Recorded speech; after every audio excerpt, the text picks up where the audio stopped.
We want you to join us on a mission, putting words into action. Will you stand up and fight to survive? Does terrorist group of yours have a name? In the book, they're called The Order. I wanted to ask, you've been in The Card Counter earlier in your career, and now you're in this, and these are both movies that deal with reckoning with America's past. And so did you see the similarities between the two movies and thematically, and are these things that you think about while selecting the role or while making the movie?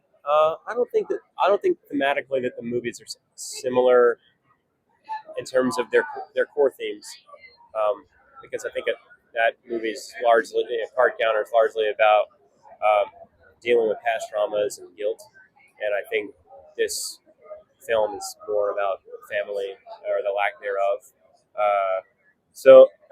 But yeah, I mean, I love movies that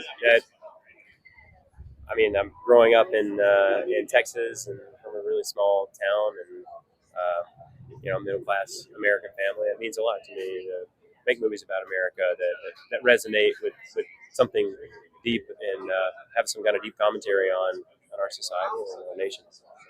You've worked with some huge directors like Steven Spielberg and Paul Schrader. Are there any directors you'd like to go back and work with again, or any ones that you want to work with in the future? Oh yeah, all the great ones. There's tons of people I love to work with. Yeah.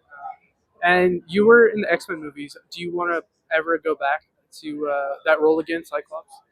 I don't know. I mean, never say never, and I'm always open to anything. But I think for me, it's always about the exact opportunity and who's involved, and how good the story is. Thank you for your time. Yeah. My first question is, how familiar were you with the story and with the real life case and with the Silent Brotherhood book before the project? Not at all. I started researching this kind of world almost like 8 years ago now, and was looking into stories of other domestic terror groups in America, like Timothy McVeigh. And so through researching McVeigh, and there's a really great documentary about him, and I went to the Oklahoma City bombing memorial, and at that memorial there's a display that shows this book that was something that the group, the Order, sort of used as their template, and then McVeigh picked up later. And so that was sort of my entry point into the story. Yeah. What were your influences on the movie, cinematic influences? A friend of mine decided at TIFF, he said it reminded him a ton of Heat and a lot of Tye Sheridan's work. Yeah. So were those at all influences that you considered? I mean, I love Heat, and Hell or High Water is a movie that we talked about. But I think we also looked back to, I think the kind of crime films of the 70s, and the French Connection was something that we talked about a lot, and sort of all City Limits movies were something that myself and Justin, the director, talked a lot about, of just like these really crackerjack, propulsive crime thrillers that also like got into some weird character worlds, and we're not afraid to be messy and about something. And so you spoke a bit about this already, but like you with the rise of militarism and the resurgence of white supremacy, did you consider things like Ruby Ridge and the Waco standoff? Like, how were those influences present in the work? I mean, I read a lot about them.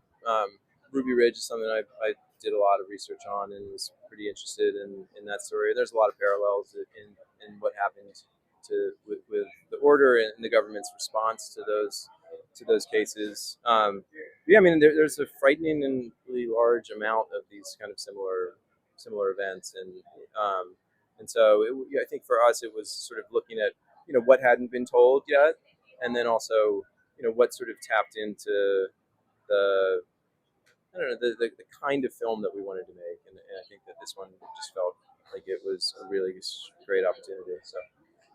How was the collaborative process with Justin Kurzel? He's like a director with such huge range. So what kind of insights did he offer?